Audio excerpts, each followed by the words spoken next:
rosies, a pocket full of posies. Ashes, ashes, we all fall down. Fire officials say they are preparing now and ready to respond to any potential impacts. Fully engulfed, you can see this plume of dark smoke billowing into the air as this fire rips through the whole. Burn it down, burn it down, burn it down, burn it down. Darling, aren't these flames so pretty? We could dance in the smoke-filled city while it's raining all these ashes above. Burn it down, burn it down, burn it down, burn it down. Baby, can you light it up with me? We could dance in the smoke-filled city, coming all the way from hell with love. Coming all the way from hell with love. Took a ride and ended up somewhere in the middle of a fucked up town. I've had enough. Light a match, let's burn it down. That gasoline all on again. I'll take it off, let's fuck around. Skinny dip until we drown. Burning the city, believe in the willows. Broken down villages, turning to billows. What are we thinking? We should have bought pillows instead of denying. Like we were little, the brighter the flame. The darker the symbol, the higher we aim. The bullets will rip up from running away. The caught in the middle, see nothing will change. This love is light. I'm the poison, you're the antidote. I'm wrapped in chains and I can't let go.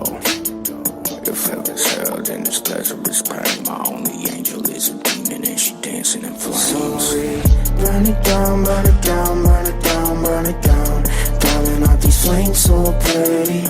We could dance in the smoke-filled cities while it's raining all these ashes above. Burn it down, burn it down, burn it down, burn it down. Baby, can you light it up with me? We could dance in the smoke-filled city, coming all the way from hell with love. I heard Jack and Jill went up a hill until you pushed them down it.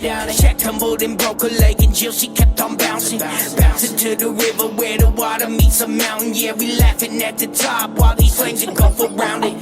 Love is wicked, love is right. Love till death until it might. Trust the hate that's left inside our broken hearts we have to hide. Leave the rest for few to find. Buried in the past behind. They leave the light for us tonight, but in the dark it's you and I. I'm the poison, you're the antidote. I'm wrapped in chains and I can't let go. If heaven's hell, then this pleasure is pain. My only angel is a demon and she dancing in flames. So we burn it down, burn it down, burn it down, burn it down.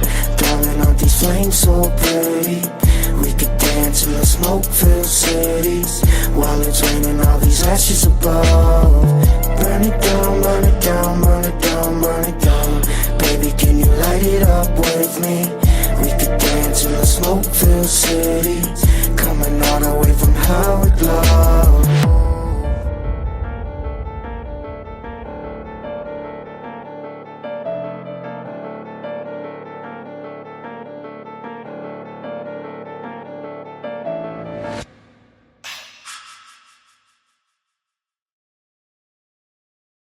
Talked about, please give it up for our lovely Hellraiser cast. Guys, come on up. Gentlemen. Got Doug.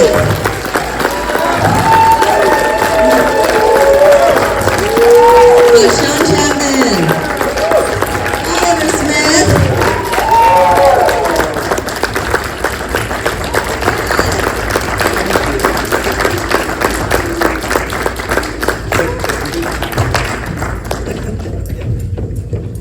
That was a terrible tap dance. Okay. Give me another chance after the show. I can really shovel more change onto the stage. All right, gentlemen, welcome back. How are you doing today? Good.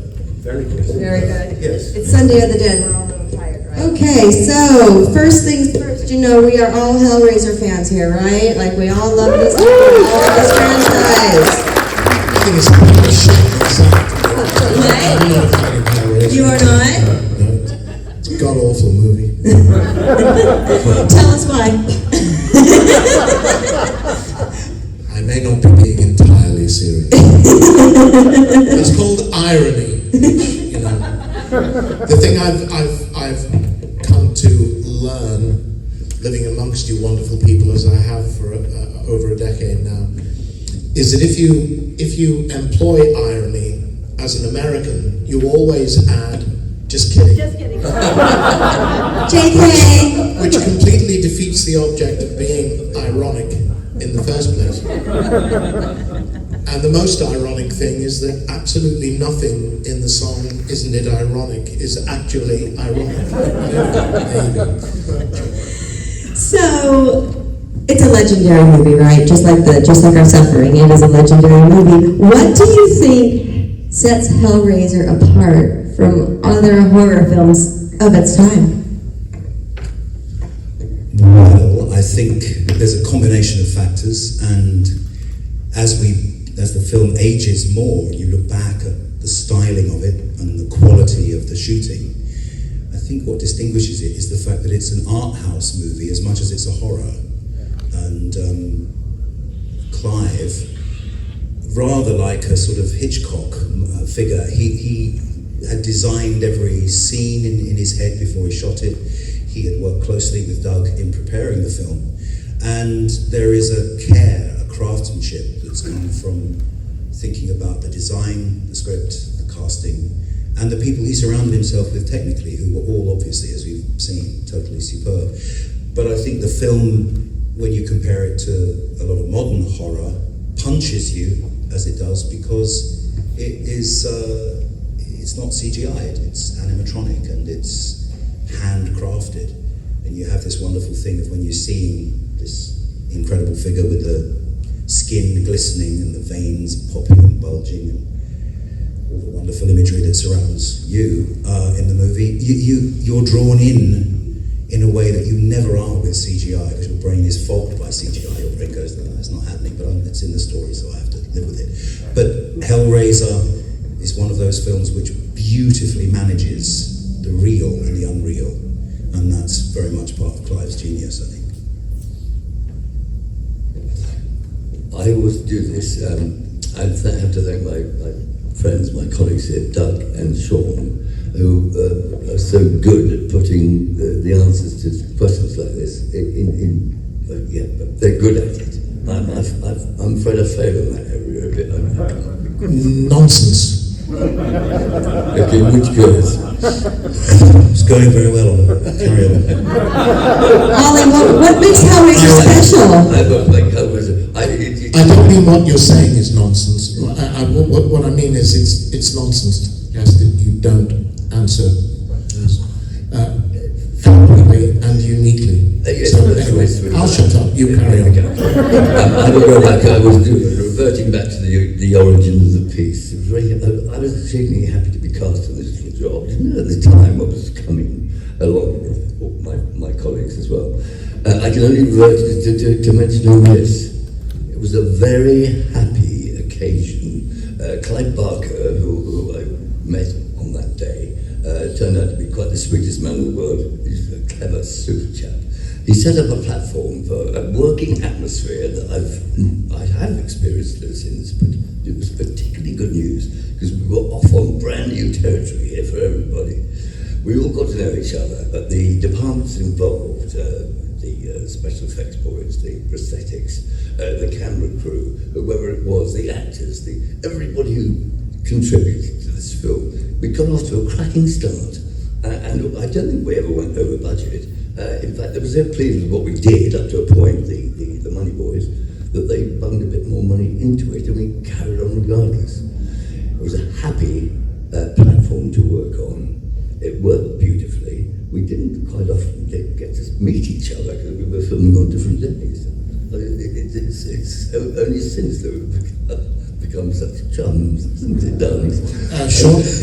Sean and I have, this is only like the third or fourth convention we've done very recently, and the first time that happened, we realized it was actually the first time we'd spoken to each other. Nearly 40 years after we made the movie. We never shared a shooting day, and people would say to me, at various times in the 40-year period, so how did you get on with Doug? I said, we never spoke. And obviously it's been a great delight because to get to know you as we've been able to in these convention atmospheres, because we both, the three of us are actors from England. We shouldn't be in an American-based horror movie, but somehow that happened, and we share that bonding, which is tremendous. And we all started in regional theatres in London, or in Britain rather, And we share that sort of framework of how we learn to be actors, the skill sets that we gained, and then that's something, again, that bonds us very tightly, because that's a very particular form of training. So that's been a joy too. The only thing that is very unhappy is that Doug is a Liverpool fan. So we have to work around that. But otherwise, it's all cool. Have to work around the fact that we are the Premier League champions. Remind me what you won last season. It begins with N and ends with G with nothing in between. Moving on. So you guys all started, or you got your training in the theater, the live theater. This microphone is terrible. That's why I'm keeping it. I'm not giving it to you guys. What is different from the process of doing a play as opposed to doing a film?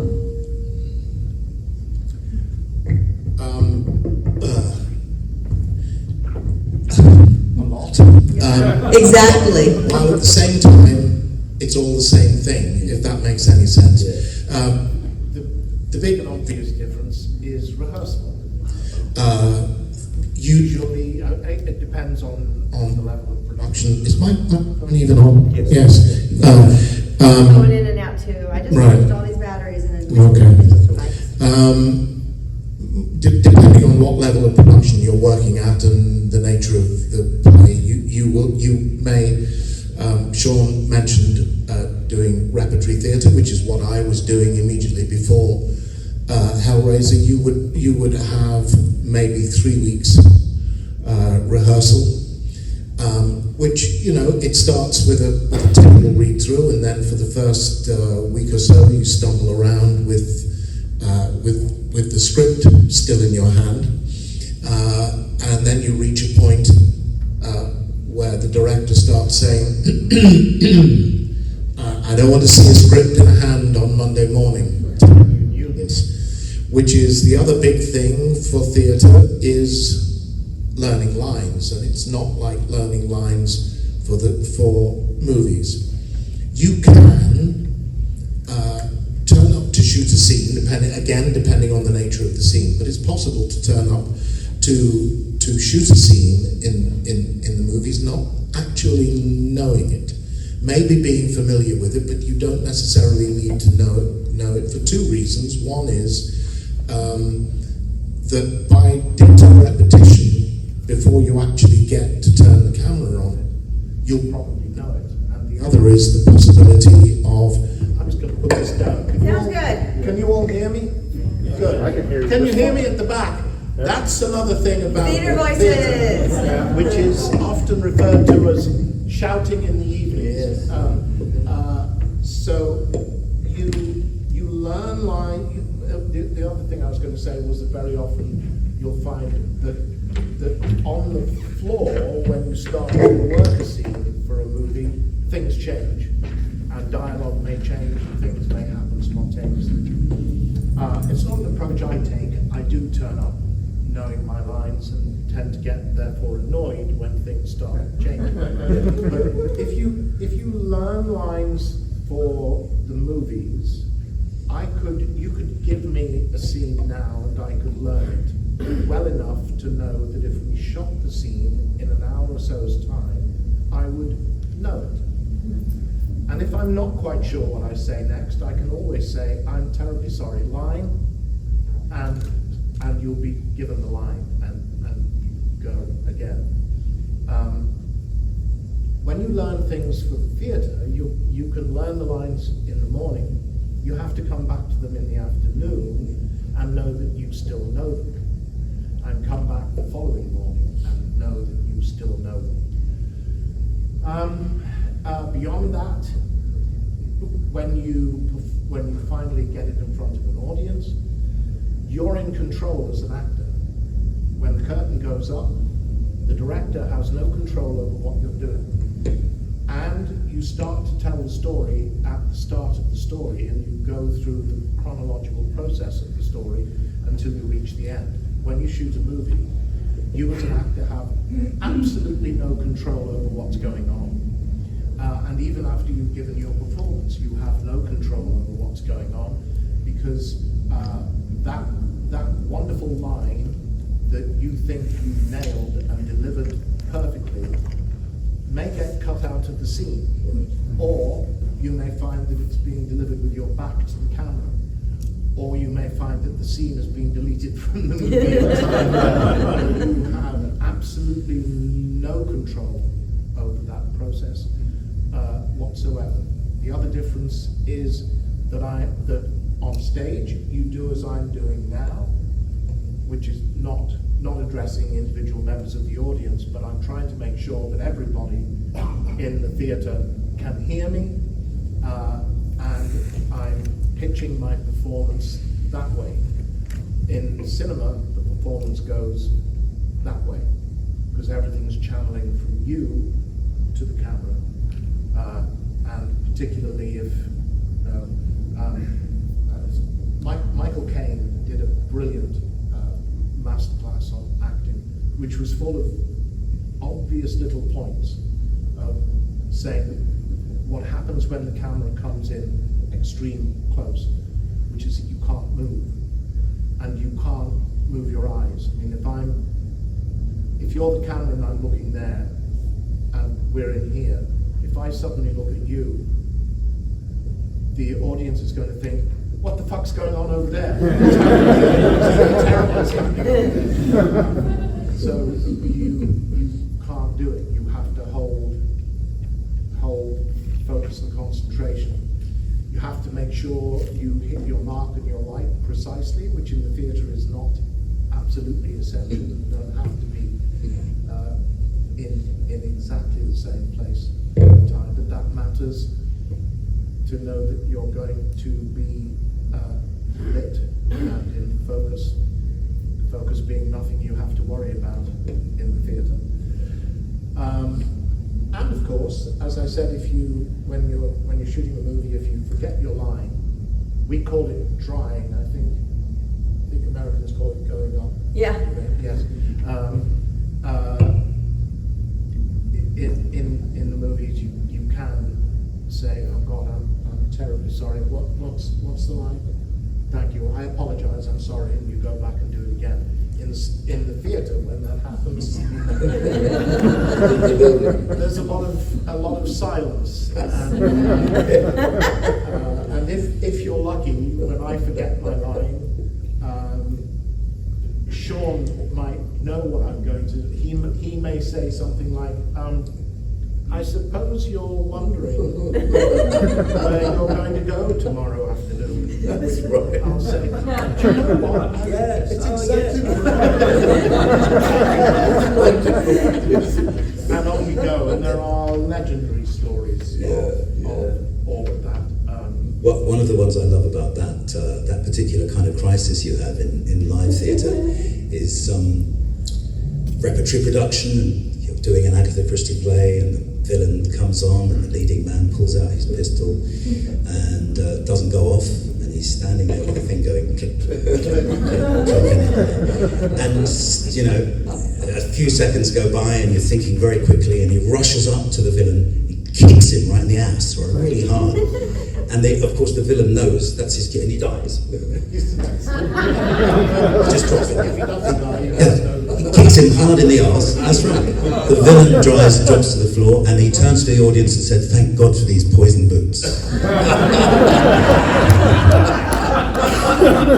In those situations, the adrenaline rush that you have can create the most genius situations and solutions. There are legendary stories of older actors who were starting to find it a little difficult to learn all their lines, and would place their lines on pieces of paper around the set. They would know that they'd start off here. At some point, they'd come up here and lean on the mantelpiece, so they could put a little bit of script on the mantelpiece, so they could look at the mantelpiece and think, "Oh, that's what I'm saying." And then they come over here to make a telephone call, and they could hide. But And then they come to the back of the chair and they sit in the chair, yeah. But then you hear stories that after they've done that, the stagehands come on to check everything's fine on the stage prior to curtain up, and they'll go, "The fuck is that?" It takes them away, so the actor comes on stage and goes over to the mantelpiece and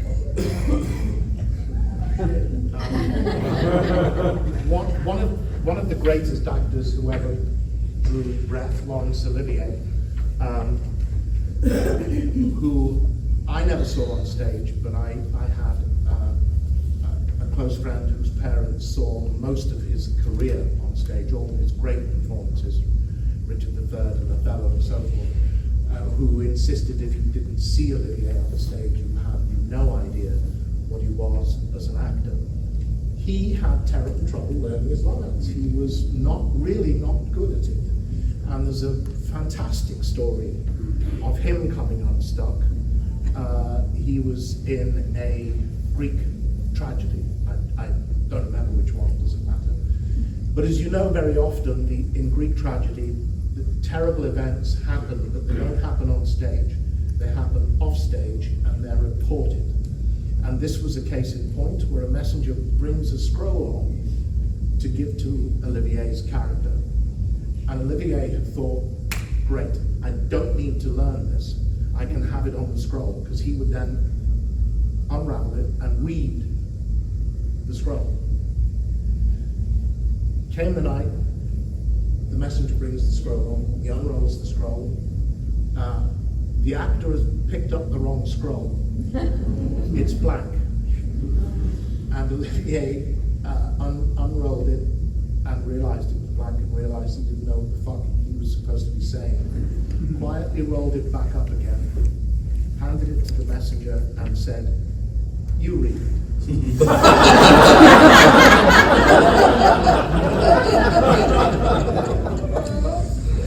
You can see, though, that following on from that very point, that there's Doug has described two very different kinds of energy that go on. And the last thing you want really in a filming day is lots of energy. You want to be concentrated and focused, and you want to actually bring energy down. The further down you bring it, the more enigmatic and the more interesting things become. It's the opposite to a theatrical energy. And of course, in modern theatre, if you're doing a play either on Broadway or here in London, you'll be doing 8 shows a week. You are doing Monday night, Tuesday night, Wednesday afternoon, Wednesday night, Thursday, Friday, Saturday afternoon, Saturday night. If you have a big part, you have to pace yourself about that experience. You have to remember you're travelling into the theatre every day, you're travelling home every day.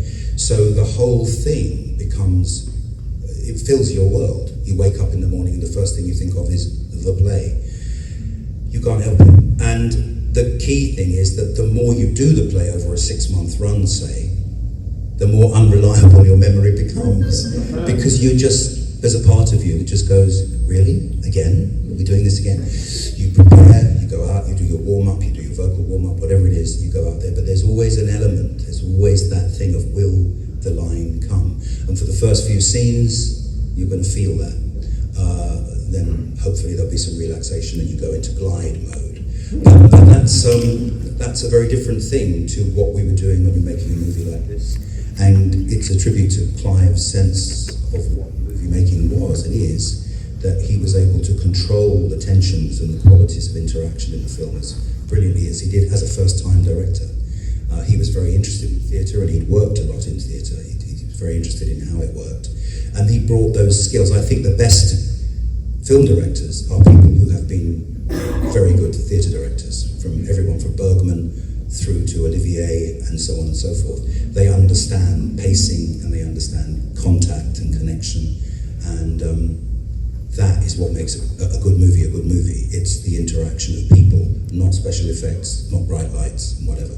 Pacing is a great point. Yeah. I think because movie making is a series of sprints. You spend 95% of your working day doing nothing. Yeah. It's unavoidable. And you you may, let's say you have a scene at the top of the day, then there may be 3 or 4 scenes that you're not in, and then you have another scene that is going to be much later in the day. So you have a lot of time on your hands, and as Sean said, it's about being able to balance switching off. I don't mean to be expending energy now, but being able, when the call comes, Doug, they want you on set now, which may be a very complicated or a very emotionally intense scene, you are going to have to be ready in your head to get on set and go from a standing start. You don't warm up into the process as you do in a play. And the thing that's very allied to that as well is, and people don't often realise this, is you're mostly working with people you don't know. And you're doing these demanding and exposed sequences with people you've barely met. And that is very much part of the acting craft, is to be able to be fearless when you are feeling you're most frightened, which is on a big movie set with a group of people you don't know who've all been working together for 3 weeks, and you've come in to do your first day and all that stuff, and everybody's going, who's the new kid? Yeah, what have you seen him in? Is he any good? Nah. Nah, but the director fancied him, so I got the job. It's that, and those elements, those very human, unforecastable elements are all part of movie making. And as actors, I think we've all seen a movie. You see someone come into a scene, and ostensibly it's all fine. The words are coming out, they're moving around, and you're thinking, you start to shoot adrenaline because you're thinking, this guy is so uncomfortable. He's just coasting, he's just about getting through, or an actress who's having a terrible scene. And you think, I can see that. I can smell that fear. I can just, but it's part of the process. I find, and I don't do theatre anymore of any kind, I don't do any acting anymore, but I find that the process of doing 8 shows a week was agonizingly dull, even in the best material. And I loved making movies for this very reason, that you go in on the day, you shoot quickly, hopefully, usually, and you shoot powerfully, and then you get out. There's a new day, new words, new location, and fresh energy. So gone and move on. Yeah.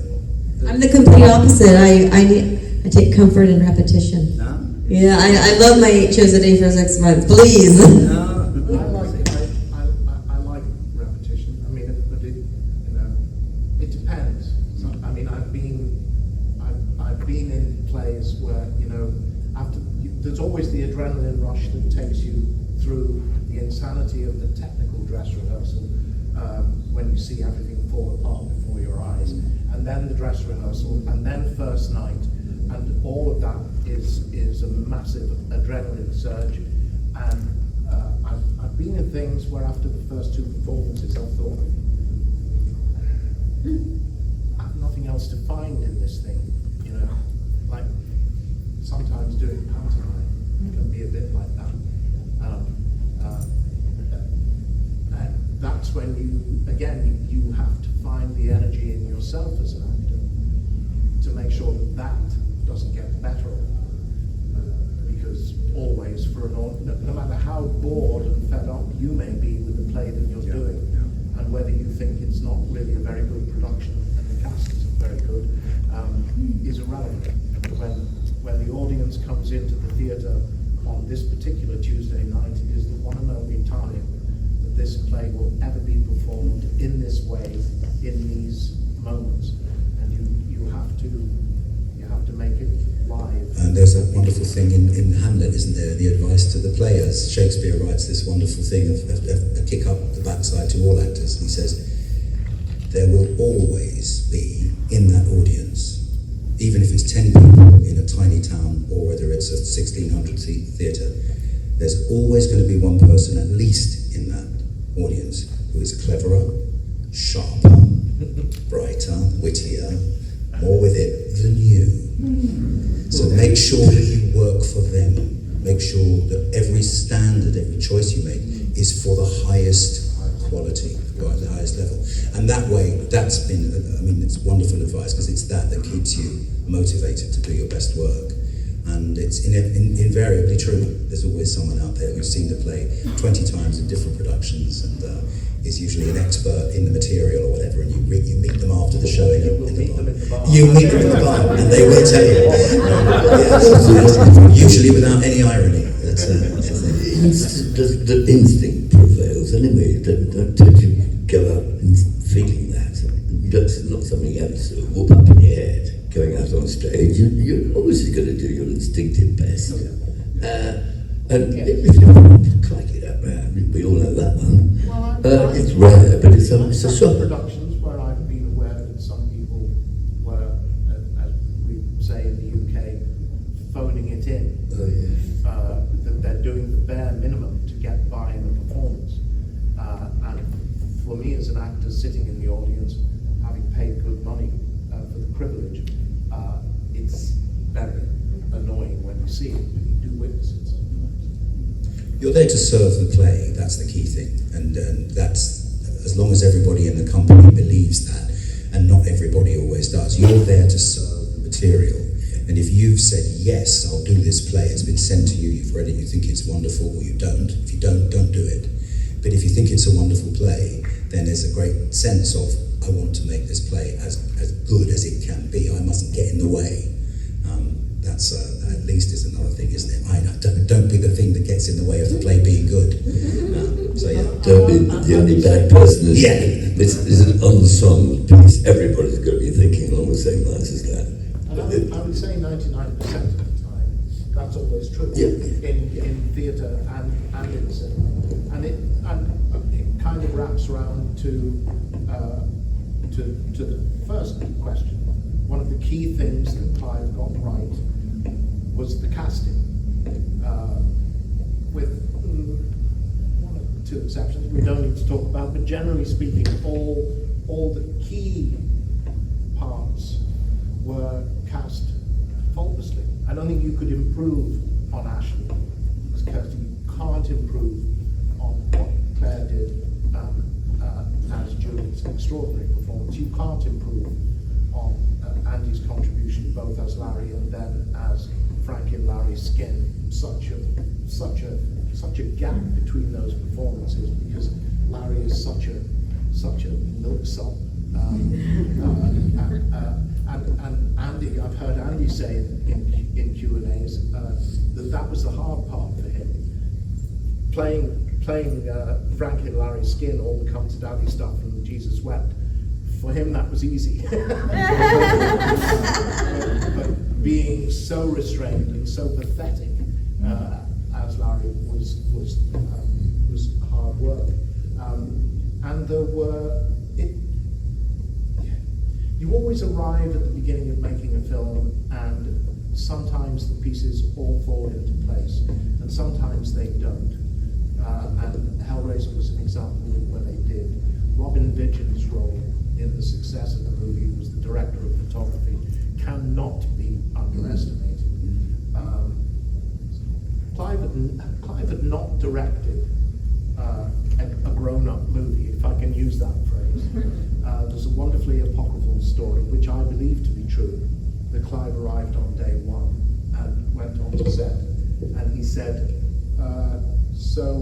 who's in charge here? And there was a bit of a pause, and Selwyn Roberts, who was the first assistant director, eventually said, you are, sir. But that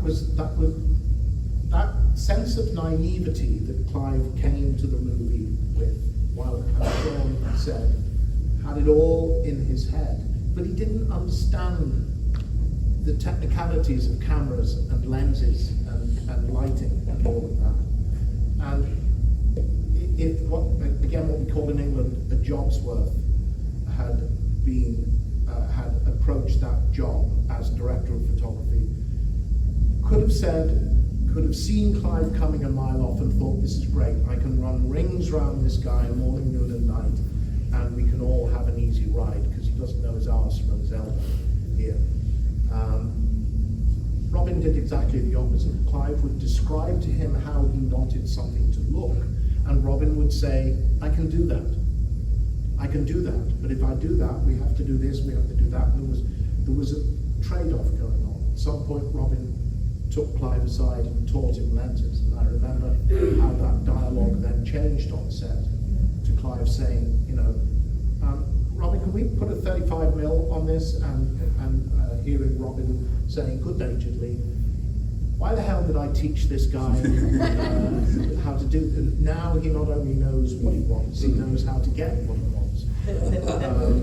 But the whole look of the film, an awful lot of that is down to Robin's work. I think the answer to why it survives is the mind of Clive Barker. It's the power of the ideas. I've always said the underlying story of Hellraiser, you forget about satellites, forget about lament configurations. That basic story of Larry and Julia, and Julia and Frank. You need to find another way for Frank to have died in the house, but that's not difficult.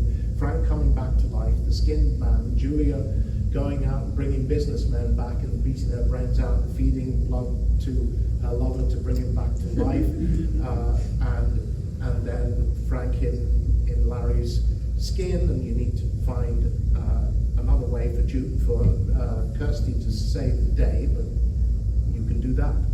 That story is intact and it's very strong, and it's a fairly serviceable 80s slasher movie. Then Clive drops a little grain of pure gothic horror into the middle of it with the satellites. Just pop. And the whole film goes boof. And it opens up into all kinds of other directions. Little things that Clive does in the movie that I don't think many other directors would do.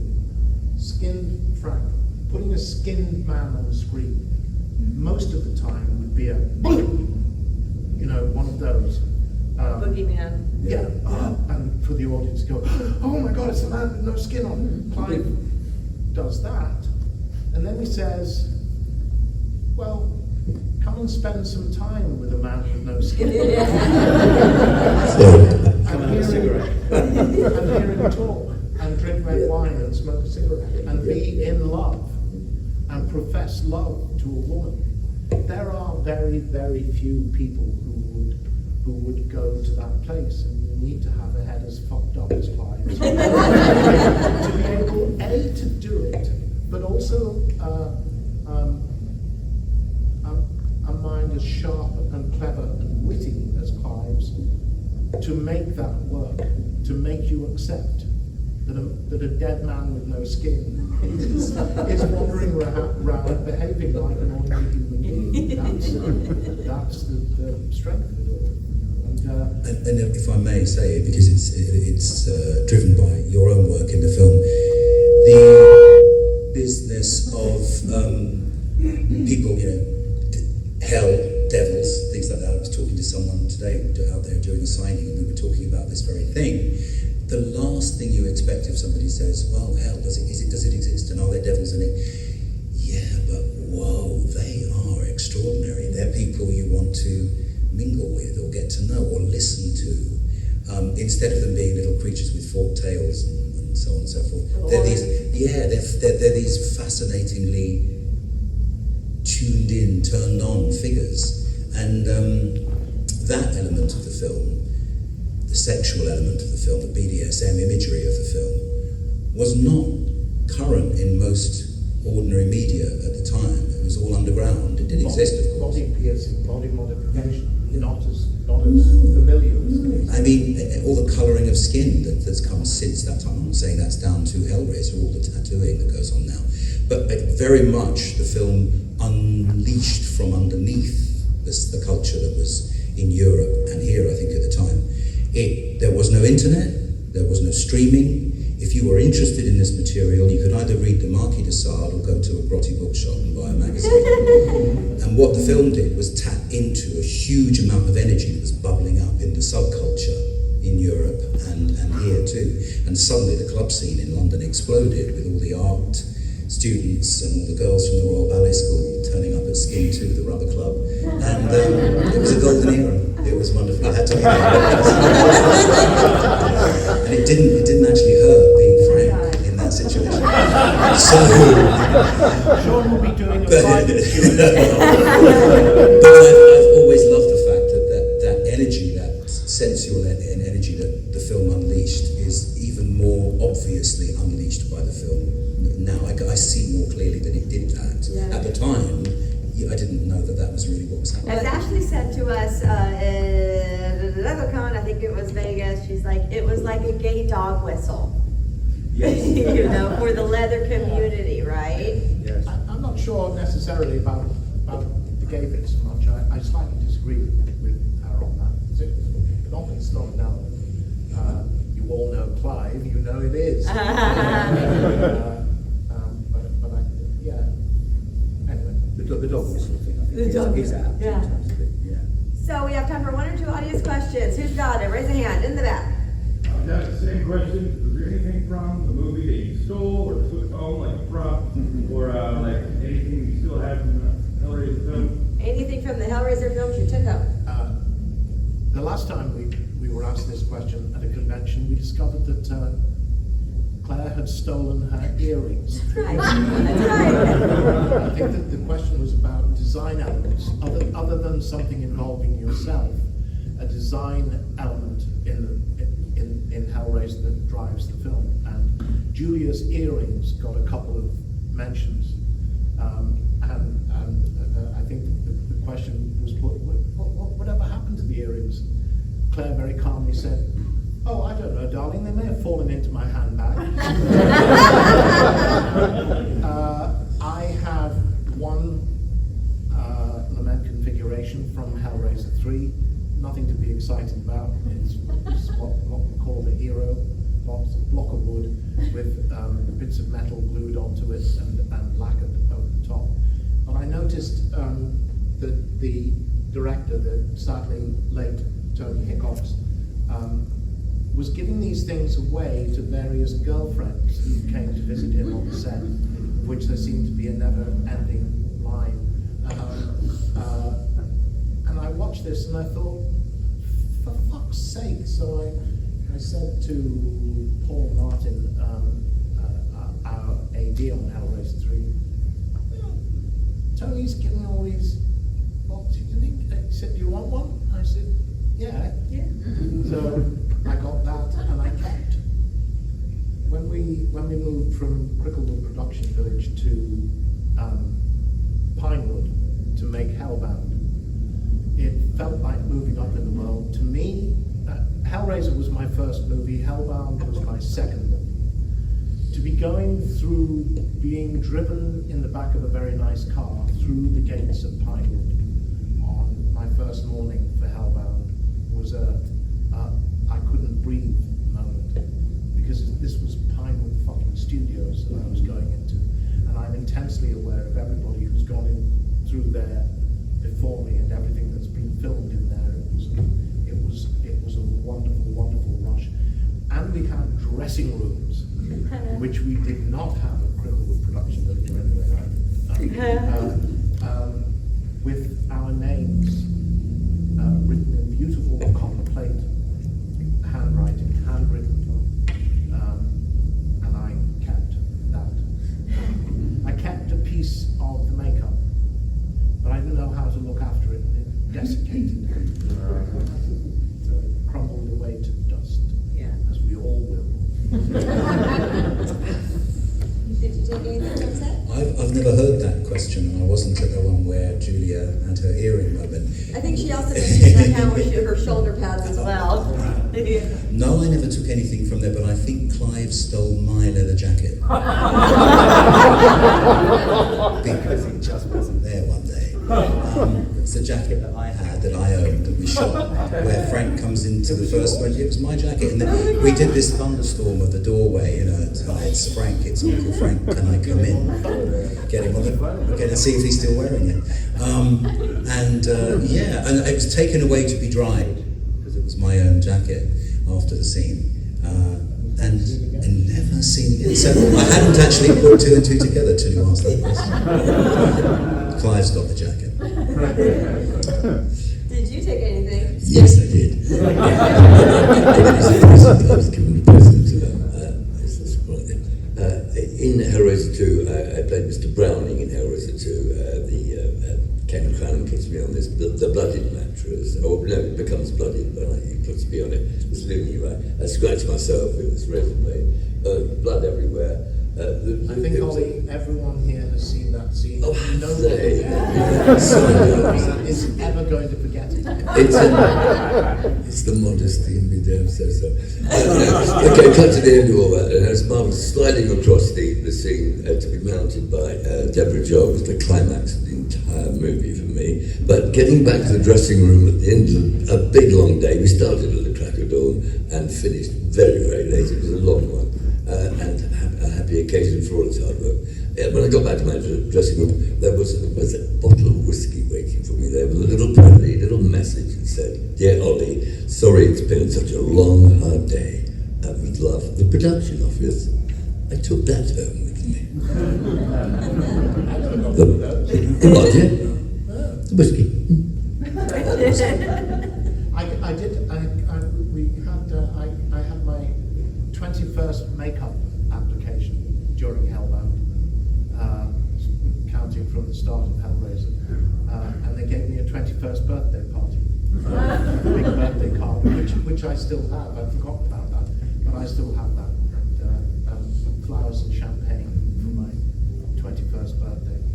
And I think I had my 50th birthday on Hellraiser 3, and I turned 100 on Hellraiser 5 with a cake and a telegram from the Queen. Did you keep track till the end? How many makeup applications total?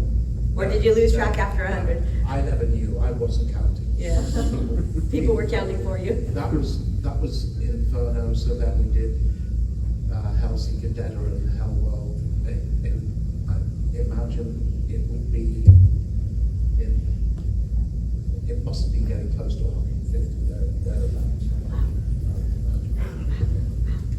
All right. Any more questions? Yellow shirt. Attending these conventions, have you had the opportunity to have a fan moment, like we have fan moments with you, and meet somebody that you were a fan of at the conventions? Many a time and oft. I've had moments where I have been goldfishing. Oh my God. So many. Alice Cooper, and feeling now that Alice is a mate, which is crazy. What a sweetheart! What an absolute sweetheart that man is too. It's just lovely. But lots of them. I remember walking across the tent at Chiller Theatre and being stopped because I thought, oh my God. It's Joni from Happy Days. She's sitting right there. And I did stand in line to get Tippi Hedren's autograph. She didn't know who I was. It didn't matter. I didn't care. I just stood in line behind everybody else and to get her autograph, which I have framed on my wall at home. But there's lots of moments like that. I remember kind of clearing things on my table at one point, and a voice said, I think I was being a bit pissed off about something. I can't remember what it was, a bit grumpy. And a voice said, I am a big admirer of your work. Who the hell is this now? So I looked up, and it was John Landis. So always be careful when you hear people saying those things to you. You have no idea. One of the most extraordinary moments was at Monsterpalooza, and this was Sunday again, clearing up. We we sign at Monsterpalooza in like a long corridor. All the tables are there in the Pasadena Convention Center. And you can see all the way down, and I'm aware there's a bit of a kerfuffle going on all the way down here. And there seems to be a guy in black pants and a white dress shirt who's roughly at the heart of it. I didn't pay it any attention.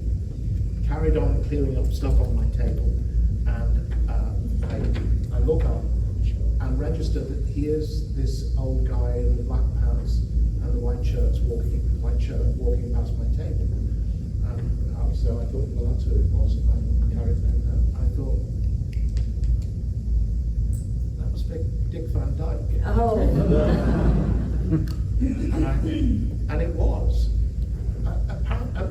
Who would know? He's a big fan of horror. Yeah. And he loves going to Monsterpalooza, but he likes to go, you know, at the end of the day when the crowds have subsided, and he loves to go around and look at, because Monsterpalooza is partly a craft show. All the top makeup artists and designers go to the show and then put their work on display, and some of it is just jaw-dropping. And now you would never imagine that Dick Van Dyke, a huge fan of that. Again, Monsterpalooza, just walking around the exhibition area, and suddenly seeing a rather familiar stovepipe hat somewhere in the distance, and yeah, it was Slash, making his way quietly around the room, taking in all the sights. So I've had lots and lots of them, yes. All right, we have about 2 more minutes, real quick. Anyone has starstruck you?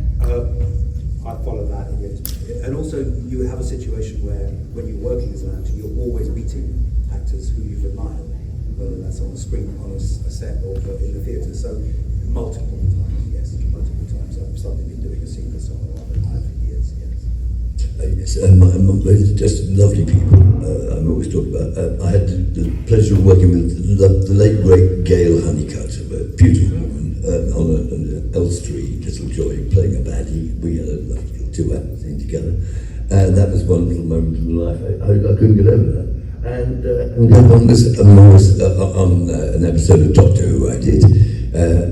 Was Morris Denham, the late great established British actor called Morris Denham. You probably don't all know him, but he was well worth. It was a good month in the life on that job. All right, everyone, please give it up.